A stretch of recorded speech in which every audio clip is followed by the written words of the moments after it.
Welcome to lesson 4 on group cohesion. So this is looking about how groups stick together during a task that you are leading on, which factors affect it, how do we measure it, and what are the effects on performance.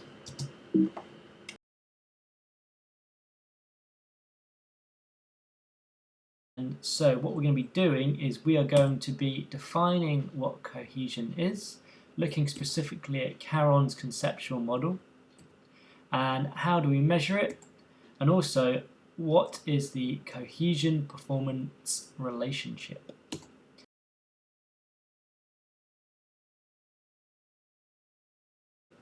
So here's our definition of cohesion. So just take a moment, read it, but all it is a tendency of a group to stick together and they remain united, so they're all on the same page in pursuing their objectives. So for example, that might be to win their football game, it might be to learn collectively within a group and perform a set task, whether it's like a leadership or a command task. It might be to get a person safely up a climbing wall or down, and also the satisfaction of their member affective needs. So is each person feeling safe and comfortable within that group? Is each person feeling happy from what the task is and what they're doing?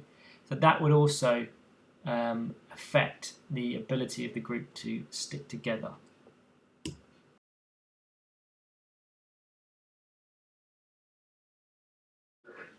So here's our definition of cohesion, and it begins with task cohesion, which is how members work together to achieve a common goal. So this might be to win a certain game, it might be to score a amount of goals or pass completion.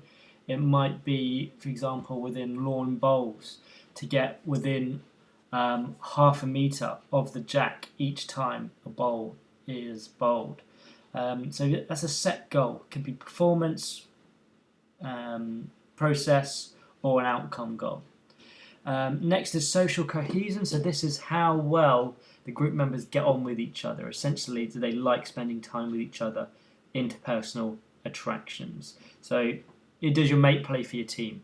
If so, you're going to be able to have greater interpersonal attraction with that person.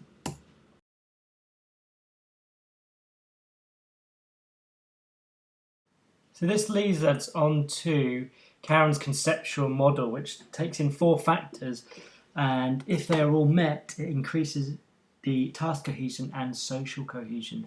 First being environmental factors. So the environment in which the group is working, or the environment in which the task is required. Do they have a contractual responsibility? Do they know the structure of the organisation? Is there a leader? Is there a deputy leader? People have different roles. Do they know essentially how it's all structured? Next is personal factors. So does each person know their individual role and what's required of them? Is each person happy and satisfied by what they're doing in the task in hand? And are the individual differences being met? Are the extroverted people being given chance to speak out? Are the introverted people given time to reflect? Those kind of individual differences. Also, as everyone being challenged, you may have people who are very good at the task who may need a higher challenge than people who are complete novices at it. Next is team factors. So the task itself, is it difficult? Is it not? Is it enough of a challenge? Is there a desire within the group to perform well? Is the group orientated to achieving their goals? Are they together? Are they working well? Do they all want to achieve their goal? Group productivity norm. Does this means traditionally, does that group work hard and work well together? Team ability. So is each person got the required skill to perform their duties effectively? So for example, a team of 4 advanced climbers would easily tie in and climb a climbing wall, while 4 novice climbers would not do that effectively and would not have good cohesion when doing it because of the daunting challenge. They wouldn't know how to do it, for starters. Team stability. If there's, for example, someone who's causing drama, who's backstabbing, who's lying within the group, it will destabilise and reduce the cohesion. Mainly the social cohesion, but then also the task cohesion. Leadership factors, so the behaviour of the leader. Are they a role model? Do they turn up on time? Do they work hard? Leadership style. Do they use a command style, a democratic style, a transformational style? Do they listen to the people? Do they foster independence and confidence in their followers? And the coach-athlete personalities. You may have a fantastic leader, but if you clash with them on a personal level, then it will affect the cohesion. And this leads to greater task cohesion and greater social cohesion. So group outcomes is better stability, better absolute performance. Now this means overall. So an absolute result would be, for example, if a team achieved 60 points in the Premier League. A relative performance would be a team like Brighton achieving only 40 points, but relatively that's actually a good performance for them because everyone believed that they would perform at a lower level. Individuals, you have better behaviour, and again the absolute and relative performance, and then greater individual satisfaction. And the reference you can see is at the bottom of the slide.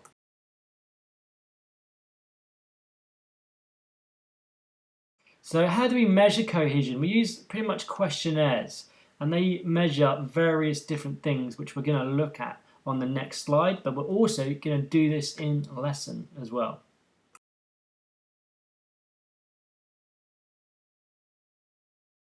So 4 different things are measured by the questionnaire. The first is group integration to task subscale. So this is pretty much how does the group do with regards to the task or the goals for performance. So we've got an example there. The team is united in trying to reach its goals. The next is group integration on a social scale. So is this members of the team sticking together outside of practicing in games? In team sports, often you see that friends will be in the same group and they will hang out outside of practice and of games. Not so much maybe with individual sports, for example, combat sports. Next is individual attraction to the group, to a task subscale. So it's the individual and how do they fit in with the style of play or the task at hand or the goals of the task, and the individual attraction to the social. So how do you feel as the individual towards the other people in the group? Are your friends on the team? Are they not?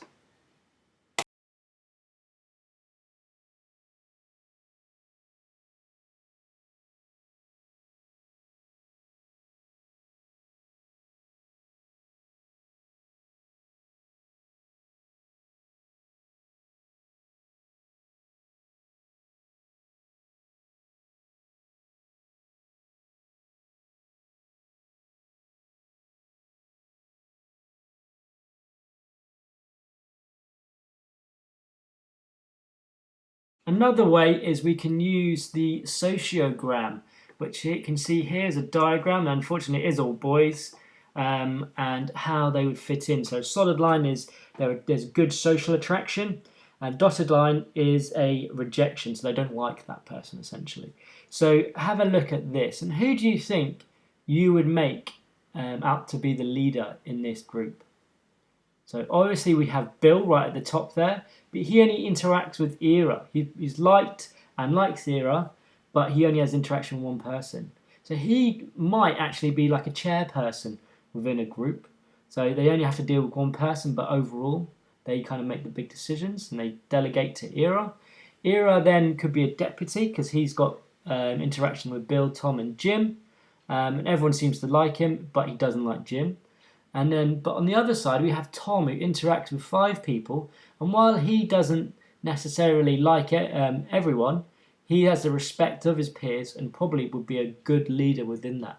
He may not be appointed like a captain or a chairperson, but he may be an emergent leader rather than an appointed leader. You can see how then he interacts with the others and why this is important when it comes to either picking your leader or encouraging someone to take charge.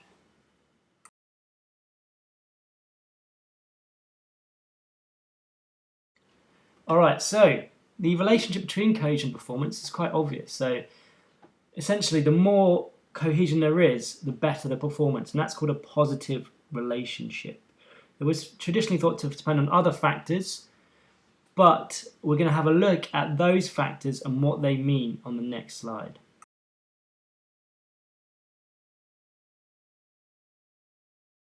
So what we can see from this slide is that if we increase both task and social cohesion, we have better performance.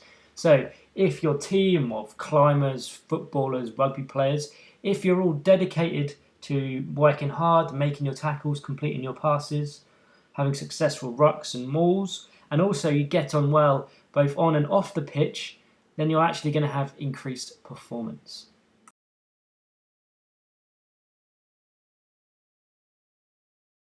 So one of these factors is task demands. So originally there was research that suggested that essentially teams that had to interact, like volleyball, football, rugby, where you actually have a direct link to teamwork, that there was more cohesion and performance relationship involved. However, when they looked at teams even like bowling or team judo or team triathlon, if there's even cohesion within those, where they're coacting, not actually interacting, then that actually increases performance as well.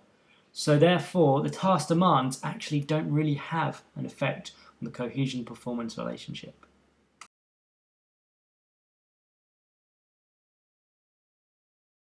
As mentioned before with correlations, so a positive correlation is as one factor goes up, the other one goes down.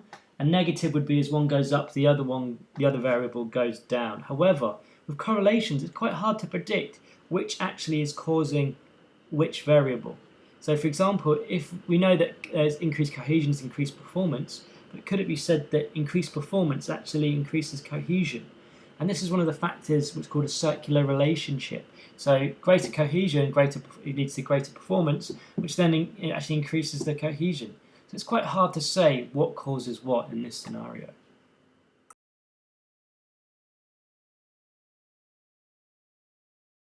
Another factor is team satisfaction. So increased cohesion has often led to happier players. So the more a team works together, the happier the players are.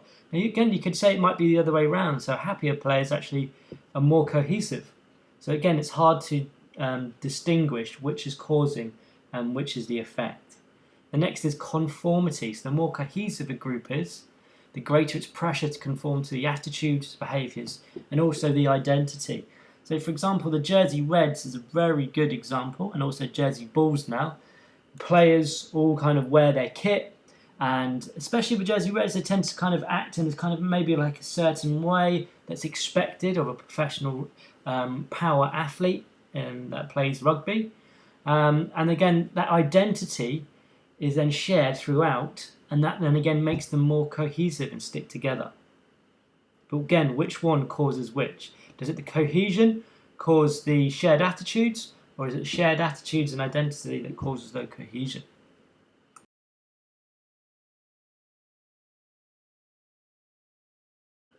Now, the more cohesive a group, they found this with exercise classes. So the greater where everyone was dedicated to the task and also them being socially attracted to each other, they were more likely to arrive on time, less likely to drop out, more resistant to disruption, and essentially more resilient and experience a positive experience with regards to their exercise classes, and stronger efficacy. Now, efficacy is essentially confidence in one's ability to do something, so their ability to exercise.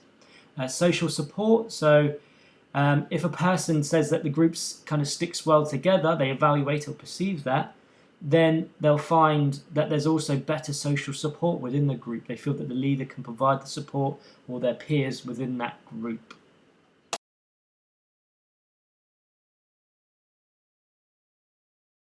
As mentioned before, greater cohesion leads to greater stability. So for example, if your two best performers leave, a team with high cohesion will be able to essentially weather that storm and still perform to the best of their ability, while a team with poor cohesion would essentially fall apart. And we've seen this example with clubs who have found that they've lost their best players and tend to then get hammered by their opposition, the other teams in the league, and then they essentially begin to fold as players stop turning up to training and stop wanting to play. Group goals tied to group cohesion, quite obviously, because that's task cohesion. And other factors include group status, clarity of roles, so you know what you're doing within that group. Are you accepted? Is the group norm to work hard? Collective efficacy, so as a group, do they feel confident that they're going to perform effectively? Self-handicapping, where this could be where people prevent themselves from being cohesive, like find excuses not to be cohesive, like avoiding social situations. And also, the gender can have an influence depending on people's preference, whether it's a mixed group, all male, or all female, or anything in between.